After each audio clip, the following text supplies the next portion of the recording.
क्या तहरीक इंसाफ और इस्टेब्लिशमेंट के बीच जो एक टसल है, कशीदगी है जो नज़र आ रही है, इसको दूर करने के लिए आपस में मुज़ाकरात करने चाहिए? आप भी तो जलमबाजों से मिलते रहे, अगर इमरान खान मिल ले तो कोई हर्ज तो नहीं है? मिले ना, मैं मिलता नहीं रहा, मेरी सिर्फ एक मीटिंग हुई है उनके साथ। नहीं, आपने कहा ना इसमें कोई हर्ज नहीं है। बिल्कुल मिले ना, किसने रोका है? वो तो दोबारा आप मिलना, फिर मिल लेंगे आप।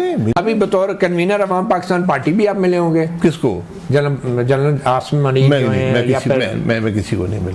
क्यों नहीं मिले? जरूरत नहीं है, मेरा कोई ताल्लुक नहीं है इस मामले से। अच्छा, पहले तो चलो और बात, मुझे अगर कोई मशवरा करना चाहे तो मैं बिल्कुल पब्लिकली जाके मिलने। तो आपके ख्याल में अगर मुझे मेरे साथ कोई ऐसी चीज़ है, मेरे पास नॉलेज है जिसको मुल्क को फायदा मिल सकता है, मुझे प्राइम मिनिस्टर साहब बुला लें, उनको भी मिल लूंगा, जो बुला लें मिल लूंगा, जो भी फायदा उठाना। हमारा पाकिस्तानी तो है ना, मेरी सिटीजनशिप तो खत्म नहीं हुई ना। नहीं बिल्कुल वो तो नहीं वापस लिया आपने। सर ये बताए ना कि एस्टैब्लिशमेंट और पीटीआई के दरमियान राब्ते होने चाहिए, मुज़ाकरात होने चाहिए। सर एस्टेब्लिशमेंट जाने और पीटीआई जाने, बतौर एक सियासतदान आपके ख्याल में मौजूदा हालात के अंदर ये इस बात? देखिए, अगर वो फरीक हैं एक दूसरे के तो बिल्कुल बैठ कर ये मामला तय होगा, लेकिन ये मामलात अगर आपने तय करने हैं इसको एक बड़े प्लेटफॉर्म पर तय करें।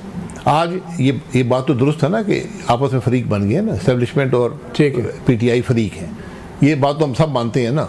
आप रोज़ अखबार बात भरे होते हैं, आज ही वो ये कह गया तो ये कह गया। आज एक ज़रूरत मुल्क की भी है, यहाँ एक मुल्क भी है बदकिस्मती से, यहाँ सिर्फ फौज नहीं है या पीटीआई नहीं है, पीएमएलएन, एक मुल्क भी है, 24 करोड़ अवाम पाकिस्तान पार्टी भी है, 24 करोड़ लोग भी है। अवाम पाकिस्तान पार्टी कुछ नहीं मानते, हम अभी तक फ्री नहीं बने, हमें रहने दें।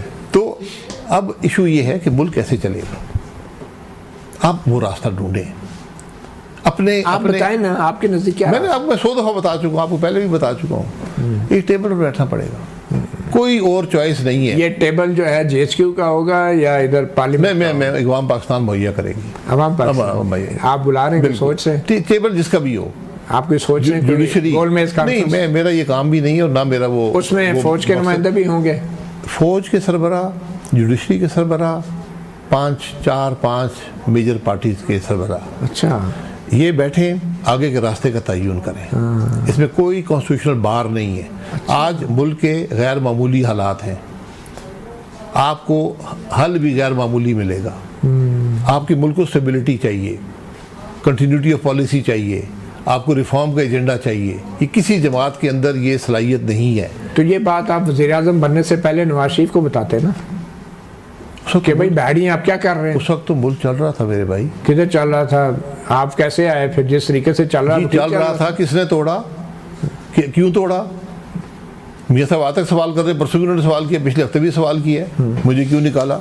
चले सर ये बताएं कि अभी जो इंटरनेट पे पाबंदियां लग रही हैं, 2016 में भी नून लीग पी का कानून लाई थी, अब ये इंटरनेट पे पाबंदियां, ये फायरवॉल, ये ट्विटर पे बंदिश, आपका क्या मौक़िफ़ है? वो वज़ीर साहब ने कह दिया है कि ये सब जो मतीउल्लाह जान वीपीएन इस्तेमाल करता है, क्योंकि हमने पाबंदी लगा दी है तो अब लोग वीपीएन इस्तेमाल करते हैं। जब वीपीएन इस्तेमाल करते हैं तो इंटरनेट की जो बैंडविड्थ है वो मुतासिर हो जाती है, तो इंटरनेट स्लो हो जाता है। हमारे प्राइम मिनिस्टर साहब खुद भी वीपीएन इस्तेमाल करते हैं। सही है, तो सारा कसूर तो प्राइम मिनिस्टर साहब को हुआ। ये तो हुकूमत ही वीपीएन वाली तो आपके ख्याल में ये दुरुस्त है या गलत है? क्या बात? अवाम पाकिस्तान क्या सोचते हैं इस बारे में? अवाम पाकिस्तान के अवाम क्या सोच रहे हैं ये पता करें पहले। दुनिया अरबों डॉलर इन्वेस्ट करती है इंटरनेट की स्पीड तेज़ करने के लिए कि लोगों, क्योंकि आज इंटरनेट जो है ये हवा की तरह है, इसके बगैर आपकी ज़िंदगी अब मफलूज हो जाते हैं। ऑक्सीजन, हर चीज़ आज इस पे चलती है। सही, आज आप अपनी पूरी ज़िंदगी गुजार सकते हैं इस छोटी सी डिवाइस पर, लेकिन इसको चाहिए स्पीड। जितना आप स्लो करेंगे इतना आपकी इकॉनमी मुतासिर होगी। तो ये बात किसको समझ नहीं आ रही?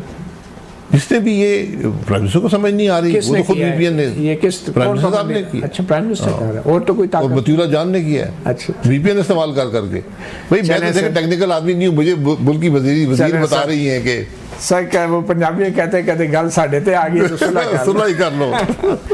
आपने कहा कि ये एक फौजी अफसर का, एक कोर्ट मार्शल का मामला है, तो ये वो फौजी अफसर है जिसके बारे में आपके लीडर, साबिक लीडर माजरत के साथ नवाज शरीफ बराह रास्त नाम लेकर इल्ज़ाम लगाते रहे, जनरल बाजवा, जनरल फैज़ ने ये किया, और फिर हाईकोर्ट के एक जज इन फौजी अफसर का नाम लेके कहते रहे कि जब DGI थे और उसके चंद हफ्ते बाद आप वज़ीर आज़म भी बन गए कि ये मुदाखलत करते रहे, उनसे मुलाकातें करते रहे, शरीफ ख़ानदान को ज़मानतें नहीं देनी, हमारे 2 साल की मेहनत ज़ाय हो जाएगी, ये वो वाले फौजी अफसर हैं। तो आप कहते हैं ये कोई बहुत मामूली फौजी अफसर थे? बिल्कुल, हर फौजी अफसर होता है रिटायरमेंट तक, फिर रिटायर्ड अफसर बन जाता है और वो एक कानून के तहत काम करता है। अगर हुकूमत आज उसी जमात की है, मियाँ साहब उस जमात के सरबराह हैं, तो उनको पूरा हक हासिल है कि वो इनके खिलाफ कार्रवाई कर सकते हैं। होनी चाहिए कि नहीं, ये बताएं ना। अगर उनके पास ये एविडेंस है, एविडेंस बेस्ड कार्रवाई होती है। आपके पास कोई एविडेंस नहीं है कि मेरे पास सियासत की है या सियासत में इंजीनियरिंग की है? मैं तो हुकूमत में नहीं हूं ना। एविडेंस आपके पास हो तो आपको कार्रवाई बिल्कुल करें, आपकी ये हक है। अगर कोर्ट के पास कोई एविडेंस है, बिल्कुल कार्रवाई कर सकते हैं, उनके खिलाफ चार्जेस हैं। आपको तो कोई शिकायत नहीं है जनरल फैज से? मुझे कोई शिकायत नहीं। आपकी मुलाकातें रही हैं उनसे या उनके? मेरी जिंदगी में 2 मुलाकातें हुई हैं। अच्छा। एक जब जनरल बाजवा साहब से हम 3 लोग उनकी ख्वाहिश पर उनसे मुलाकात की थी 2018 में। कौन कौन थे सर? ख्वाजा आसिफ साहब थे, मैं था और मिफ्ता इस्माइल साहब थे। अच्छा। और मियाँ साहब से पूछ के हमने मुलाकात की थी और उसमें सिर्फ इकॉनमी डिस्कस हुई थी। उसमें बाजवा साहब थे और फैज़ साहब थे। पहली दफ़ा मैंने फैज़ साहब से। सागडार साहब नहीं थे उसमें? नहीं, सागडार साहब उस वक्त मुल्क में नहीं थे। मुल्क में नहीं थे। तो ये हुकूमत ख़त्म, ये जब आप 2018 की बात है, जब आप केयर टेकर गवर्नमेंट से पहले की आपकी गवर्नमेंट थी? नहीं जी, ये हुकूमत PTI की बन गई थी। ये नवंबर की बात है, डॉक्यूमेंटेड है, कोई ऐसी बात नहीं है। और उसके बाद एक पार्लियामेंट्री जो कोई वो हो रहे थे। उस मीटिंग में क्या बात हुई थी? इकॉनमी पे, सिर्फ इकॉनमी पे उन्होंने कहा, बाजवा साहब ने, कि ये मुझे ये तशवीश है, ये मसाइल हैं, क्या होगा। एक राय का एक्सचेंज ऑफ व्यूज था, काफ़ी लंबा। तो आप एक आम ऐसे फौजी अफसर के पास मुलाकात के लिए आप क्यों चले गए बतौर सियासतदान? आप तो कहते हैं ये फौजियों का अंदरूनी मामला है, आर्मी एक्ट होता है, फिर आप मुलाकातें भी करते हैं, तो आपको महसूस नहीं हुआ? देखें, हम अपोजिशन में थे, तो आर्मी चीफ से क्या आपका ताल्लुक? आर्मी चीफ ने कहा मैं मिलना चाहता हूँ, इकॉनमी डिस्कस करना चाहता हूँ। जनरल फैज भी मौजूद थे उस मीटिंग में? जनरल फैज उनके साथ थे, उनकी तरफ से एक ये मुलाकात होगी। और इसके आर्मी अफसर से मिलना कोई जुर्म नहीं है। नहीं, कोई जुर्म नहीं है। तो वो इसके अलावा क्या मुलाकात है? 2 आप इसके अलावा एक पार्लियामेंट में उस वक्त ये कोई कानून चल रहे थे, हर नैब की अमेंडमेंट्स थी, हुकूमत भी शामिल थी, तो उसमें जनरल फैज एक दफ़ा मीटिंग में आए थे। ये 2 मीटिंग्स हैं। उसके बाद पिछले 4-6 महीने में 2-3 शादियों में मुलाकात हुई है। अच्छा। तो ये जो आप फौज के अफसरान से मईशत के बारे में बहस करने गए या गुफ्तगू करने गए या तबादला ख्याल करने गए, तो फौज के जो अफसरान हैं इनका मईशत से क्या लेना देना? इनकी क्या एक्सपर्टीज़ है? आप जैसा आदमी जिसका एक बड़ा एक्सपीरियंस है, वो भी इनके नहीं, वो भी उनका भी अपने किस कैपेसिटी में वो आपसे ये कैपेसिटी में, फौज भी इस मुल्क का हिस्सा है। अच्छा। उनके पास भी अपने इकोनॉमिक विंग्स हैं, वो देखते हैं मुल्क की इकॉनमी कहाँ जा रही है। उनका क्योंकि इकॉनमी उनका हिस्सा होता है, उनको बजट इकॉनमी वहीं से आता है। अच्छा। वो नज़र रखते हैं, वो अपनी कोशिश करते हैं, उसमें अपनी इनपुट भी देते हैं और ये बातें NSC के टेबल पर डिस्कस होती हैं। अच्छा। इसका फॉर्मल एक चैनल वो NSC किसी मकसद के लिए बनी हुई है ना?